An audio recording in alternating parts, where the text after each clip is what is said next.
Alright, so now that we've got Crystal Wall, a whole menagerie of fucking stuff is opened up for us. First I'm going to make a couple purchases, though. Basically, I don't really have a set, strict order of stuff to buy stuff in. I'm not going to be like, you're going to only be optimized if. Yeah. But also this cutscene is more or less the worthless one out of all of them, so I don't care about talking over it. Have you forgotten Iris already? Where's your shame? Alright, Iris. No, but yeah, I kind of like this as an overarching thing, so I guess I'm going to be talking about this instead of talking over it. The first couple cutscenes are all basically flavor to get, like, characterization built up a little bit between, like, the navigators and the hunters, and, like, okay, here's what's sort of going on here, but, like, really summarized, so it's like, alright, here's, like, a vague love plot or something, but, like, it never progresses past this, really, and it's not intrusive enough to really matter, so it's not the worst ever. Right. But, anyway, I don't remember what I was going to say earlier, but now we're departing from the irregular... Yeah. So, we didn't get a chance to mention it before, and it's going to be most readily apparent now. Much like the X7 run between Maverick and Hunter, or Irregular and Hunter versions, this run is going to be very different than the X8 Irregulars.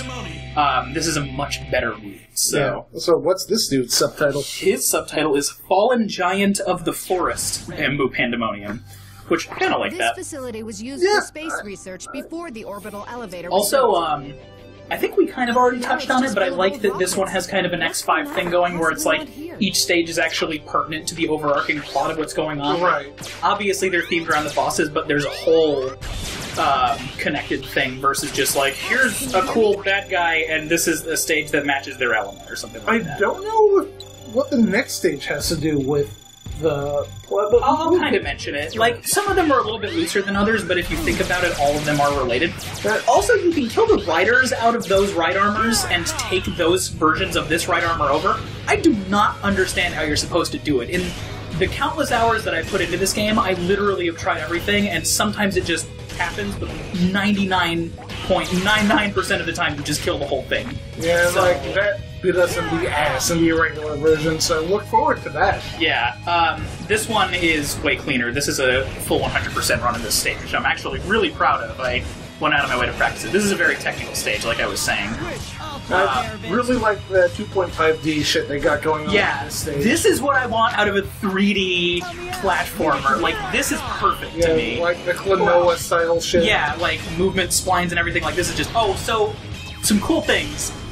This ride armor feels like, especially compared to the ride armors we came off of in X7, this ride armor feels so good. Like, it's heavy, but it feels correct. You can still speed up with its dash. Every one of its attack functions, like you can stomp on things to kill them. Minor shots, like you might have seen it earlier, the Mets projectiles bounce off of it, so you're basically invulnerable while you're in it to smaller shots like that. It has its own charge shot, it can stun things, like it's just a really cool, satisfying version of the ride armor. This one is called the Cyclops. Apparently, the unmodified ones are this Raiden 3, which I guess... Or no, I think it was the Chimera 2. I don't remember which. It's one of them. It's supposed to be a playoff of one of the classic ones. Right would make less sense, so I'm going to go ahead and assume it's Chimera again from X3. And the modification is the turret? Yeah, I think when you're piloting the standard one, it can do the charge punch too, but I'm not sure. Well, you can see the enemy versions charging out before Yeah, you can see the enemy ones doing it, I just don't remember if the functionality carries over to you. Right. I think the only addition is the shoulder cannon, and obviously the coloration. But yeah, so this stage is really in-depth because you need to escort this thing all the way to the end. Like, all of the heavy collection items later on in the stage, including right here, you need this ride armor to get. I mean, you could kind of cheese this one with Prickle Barrier, which is an item that I'll cover a little bit more later on in this stage. But that's really risky. I actually don't know if that would work or not. But there isn't a replacement for this later on after a checkpoint, so if you don't do this in one clean run and like you die or something, you lose the ride armor and you'll have to play the stage over again to get all the items. Unless there is a consistent way to kill the enemy ride armors. Yeah. but no, we haven't found that. So, like, technically you can salvage a bunked run, we just don't really know how. Yeah. I thought something like this might happen someday. I believe now I'm getting the high jump legs, which, yeah, I totally am. That's important for the next level, too. I tried to build this run entirely around collection optimization, because there's a lot of stuff to do in this one. Yeah. And if you don't really optimize it, then, like, I don't mind the stage backtracking, but if you're watching and you want, like, actual strategy, technically this is the strategy in a Mega Man game, is optimizing your routes. So, this is the best one that I could think of. There might be better ones. I hope this is the last time. But I'm pretty happy with this one, and the high jump is pretty integral. Mostly if you want to focus on playing through as X without having to switch characters a whole bunch. Technically, you can do this with Zero, too. Have we talked about the design of the neutral armor at all yet? I don't think we've really covered any of the aesthetic stuff about it, no. But I kind of like it, but also kind of not. Like, I don't know, it's a little weird. What I really like about it is that its form matches its functionality, which I think is really neat. It looks modular, especially because the aesthetic differences, and you'll notice this more as I get more armor parts. The Hermes armor, Icarus armor, and neutral armor and ultimate armor are all identical, except they're palette swapped. Right. But the palette swap is actually basically in lore. It's just like you're switching functionality on the different parts, so it's almost like the chips from X3. Right. And I like that. And honestly, I like the design of it too. Like, in a way, it doesn't feel very Mega Man, but it does match the new generation stylizing. Yeah. And it also kind of lends itself to the art style change that comes in the Zero games, which wasn't originally intended to be a canonical change, but it kind of ended up working out that way with the later, technically, quote-unquote, non-canon X games. Right. So, I like that. I don't know if that was intentional or not, but I like that. But so, this is something that I wanted to avoid talking over, and I completely failed, because I always do. What you want to do there is leave the right armor behind so that you're not juggling a whole bunch of shit, so that you can hit that switch, lower that platform, get it on, then bring it up here to punch those blocks out. There's no other way to get that. We have Crystal Wall and the very first Buster from the intro stage capsule to use Charged Crystal Wall, and what that does is on points like that, in very specific parts of specific stages, the Charged Crystal Wall will pull rare metals out of the ground, so they're basically hidden where you can't get them without a Charged Crystal Wall, which I think is really neat. It's kind of like the spin wheel on crack. Right. Where have you taken And that will be a recurrent thing. There's three other locations like that. Reunited after all this time apart, and all you Also, do is Violet's here. bombard Yeah, me with so questions? after a couple stages, Vile will appear in trap rooms. He can appear in any of them, which can actually kind of throw off your planning. Normally, this would be another set of enemy rivals. Right. Don't you know what you're doing? Yeah, it's kind of also implied in this dialogue that Lumine is not just like the director of the Jacob Project, but like actually the informational hub for it. Like, it's implied that he might interface with the whole setup to control it. Right. Which is like a really good play on how important he is. Also, I usually used to get out of the right armor to preserve its health for later on in the stage, and then I remembered how fucking hard it wrecks Vile, so I just kind of leave it. And I love the flip there is like you always fight Vile in right armor, and he shows up and you're in one at that point, and it's just like, yeah, what do you think of this? You just like steamroll him with it, which is so satisfying after fucking like 9 games. Well, Technically 3 with him counting this one. I guess unless you want to count his like double in Extreme 1, but anyway. So for this jump, you want to make sure that you're about parallel with that first horizontal one to get it over here. This is one of the most complicated parts of this game, and it took me forever to figure this out. So normally, what I would do, and what I see a lot of people do, is they'll get to that part down here, switch to Axel with Prickle Barrier, which makes it so that you can touch spikes one time, be left with 1 HP and a full bar of recovery health.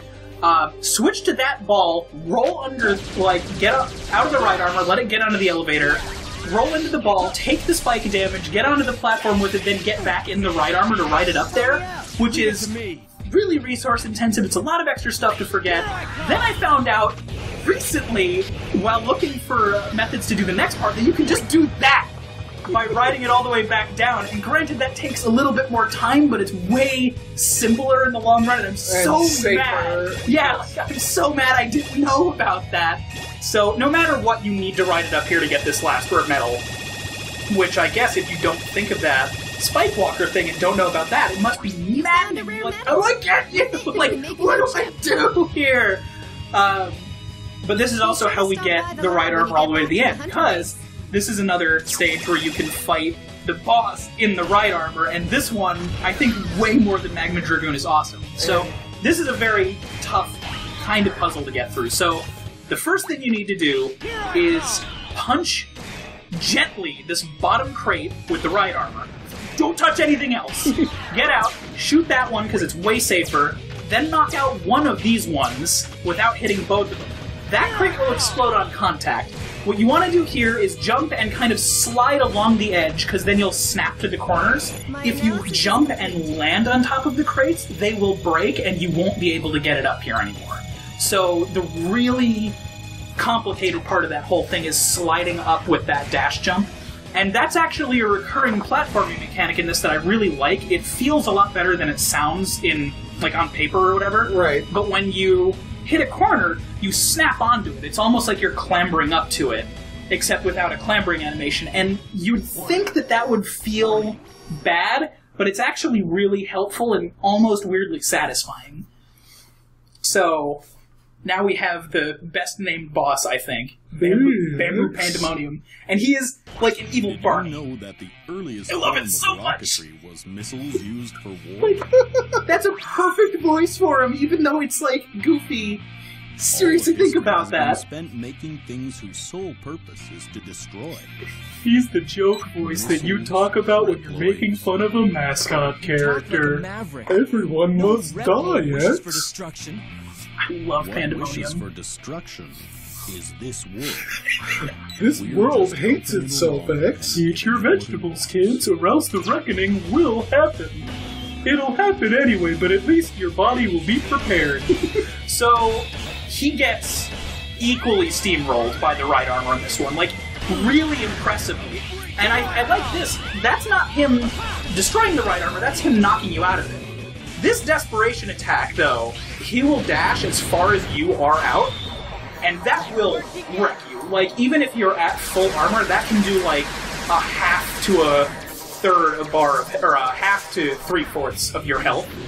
Like, it's one of the single most powerful attacks in the game. But I was in danger, X.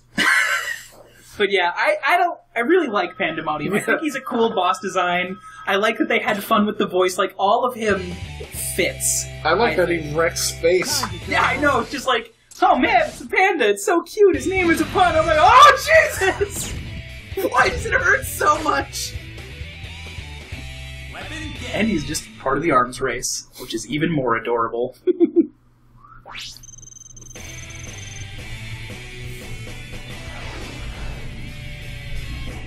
You got through that stage as if it were your own backyard.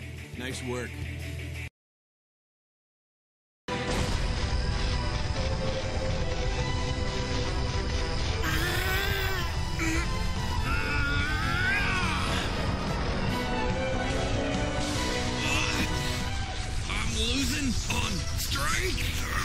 Jiminy Crockett, there's something I want to ask you.